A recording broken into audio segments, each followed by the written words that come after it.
Inside Peter Dinklage's quiet domination of Hollywood and cultural power, there are actors who chase fame. And then there's Peter Dinklage, a man who didn't just defy the odds, he rewrote them. He didn't rise through scandal or spectacle. He rose through sheer force of talent, clarity of purpose, and an unshakable identity in a world that tried to define him by limitation. From off-Broadway stages to global superstardom, Dinklage didn't play the game. He changed the board. He's not just an Emmy winner. He's an icon, a disruptor, a Hollywood tactician. This is the story of how Peter Dinklage became one of the most respected forces in modern entertainment, and why his influence extends far beyond the screen. From outsider to icon, Peter Hayden Dinklage was born in Morristown, New Jersey, in 1969. Raised in a middle-class household by a music teacher and an insurance salesman, Peter's world was one of discipline, creativity, and early adversity. Born with achondroplasia, a form of dwarfism, Dinklage faced ridicule and invisibility, not just from peers, but from the culture around him. Still, he didn't shrink himself to fit expectations. He studied theater at Bennington College and made a vow. He would act, but only on his own terms. No elf costumes, no slapstick, no gimmicks. For years, he struggled, refused roles that compromised his dignity, slept on friends' couches, waited tables. He watched others rise faster, flashier, and less principled. But Peter played the long game, and eventually, the world caught up to him. Theater roots, where it all began, before the Emmys, before the red carpets, and long before Game of Thrones turned him into a global name. Peter Dinklage was a theater kid, not just performing in school plays, but living and breathing the stage. Growing up in Morristown, New Jersey, Dinklage was inspired by performances that made him feel seen, despite a world that often refused to look. At Bennington College, he found his voice, his craft, and his tribe, honing the kind of raw, emotional acting that didn't rely on appearance, but presence. After college, Peter refused to take roles that mocked his stature or reduced him to comic relief. It meant turning down work, struggling financially, and couch surfing while others took shortcuts to fame. But for Dinklage, dignity mattered more than a paycheck. His early performances in off-Broadway productions were electric, quietly, commanding the stage with the same intensity he would later bring to Tyrion Lannister. This wasn't about fame. It was about the art. And it was in those small theaters, under dim lights and modest sets, that Peter Dinklage became the actor we now call legendary. Breaking through without breaking down, Dinklage's first major film role came in The Station Agent, 2003, a quiet, emotional indie that won hearts and awards. It was a masterclass in subtlety, and suddenly, Hollywood saw what he always knew. This wasn't a character actor. This was a leading man. Then came Game of Thrones, and everything changed. As Tyrion Lannister, Dinklage didn't just steal scenes, he commanded them. In a world of dragons, swords, and politics, he became the show's emotional core. Complex, brilliant, and unforgettable. His character was both sharp and vulnerable, political and poetic, funny and heartbreaking. And Peter brought it all to life with gravitas and precision. He won 4 Emmys, a Golden Globe, and global recognition not as a novelty, but as a powerhouse.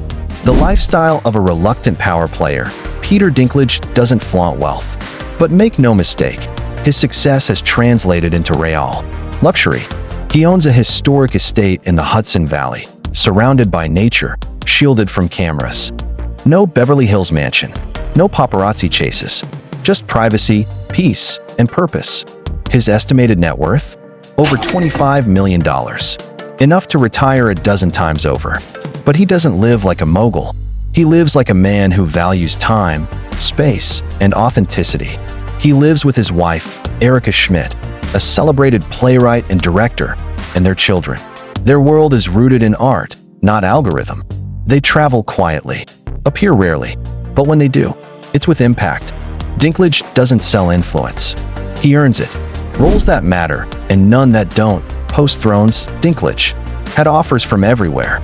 Marvel, Disney, indies, dramas. He had the pick of Hollywood's buffet, and he said yes, selectively. From 3 billboards outside Ebbing, Missouri to Cyrano, from voice work in the Croods to roles in theater productions, every choice reflects craft over clout. He turned down roles that mocked little people or reduced them to punchlines, not out of arrogance, but integrity. He believes art should reflect truth, and that truth starts with dignity. As he put it, "I won't play elves. I don't do that." He redefined what it means to be typecast by refusing the type. A voice louder than most, Dinklage doesn't give many interviews. But when he speaks, people listen. He's fiercely vocal about representation, not just for little people, but for all marginalized actors.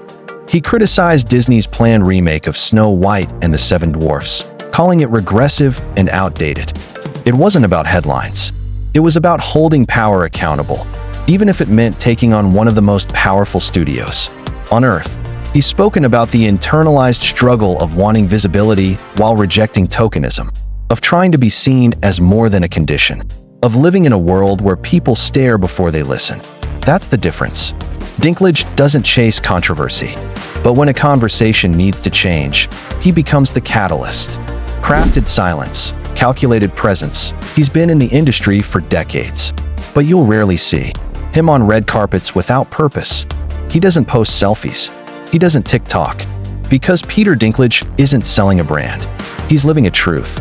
And in an age where virality is currency, Dinklage has proven something extraordinary. You don't need noise to be noticed. Beyond the screen, personal passions and influence offset. Dinklage is a vegetarian and animal rights advocate. He's partnered with PETA, narrated documentaries, and quietly supported ethical causes, without flashy foundations or televised galas. His philanthropic work is quiet, deliberate, grounded in compassion rather than capital. He's lent his voice to environmental causes, spoken at small independent theaters, and mentored young actors, not to boost his profile, but to pay it forward.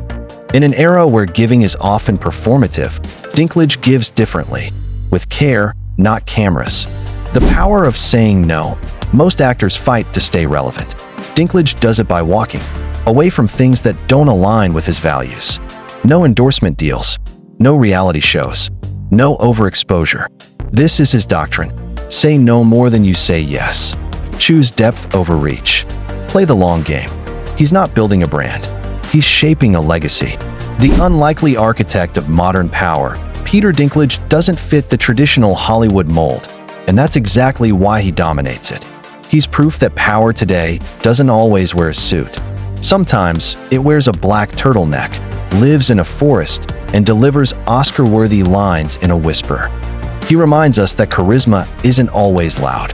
Sometimes it's deeply, still, and unshakably sure of itself. A legacy of accolades. Dinklage's award-winning journey. Peter Dinklage isn't just a talented actor, he's a decorated one.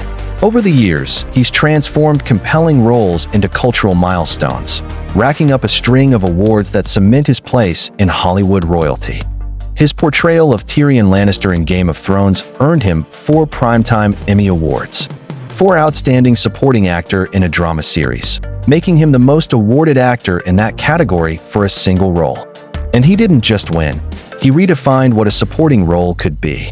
In a cast of dragons, kings, and assassins, Dinklage was the emotional anchor of the show. But it doesn't stop there. He's received a Golden Globe Award, a Screen Actors Guild Award, and multiple Critics' Choice Television Awards. In 2022, his performance in Cyrano earned him rave reviews, with critics praising his emotional depth and musical performance, once again showing he can't be boxed in by genre or expectation. And while statues and plaques may glitter, they only reflect what the industry has long known. Peter Dinklage doesn't play characters. He inhabits them, fully, fiercely, and unapologetically. From Shakespeare to fantasy epics to indie dramas, his resume isn't just impressive, it's revolutionary. Every award he's earned is a reminder that greatness isn't defined by how tall you stand, but by how far your voice carries. What we can learn from Peter Dinklage didn't become great by imitating others. He became great by being unapologetically himself. Own your difference.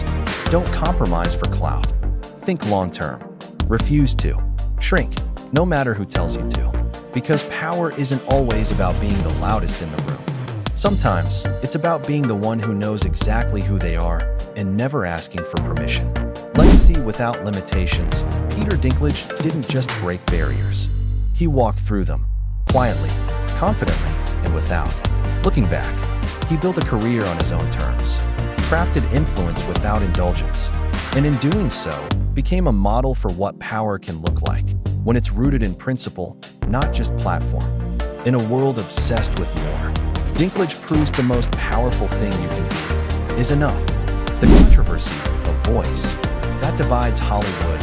In 2022, Peter Dinklage made headlines not for a role, but for a statement.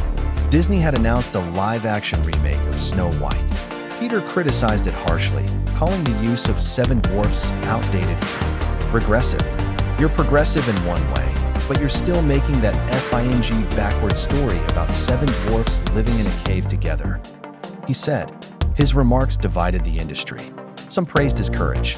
Others accused him of erasing cultural heritage tied to dwarf roles. Disney later clarified they were reimagining the characters entirely, but the debate lingered. To some, Dinklage was an advocate. To others, a disruptor. But one thing was clear, Peter Dinklage was never going to stay silent.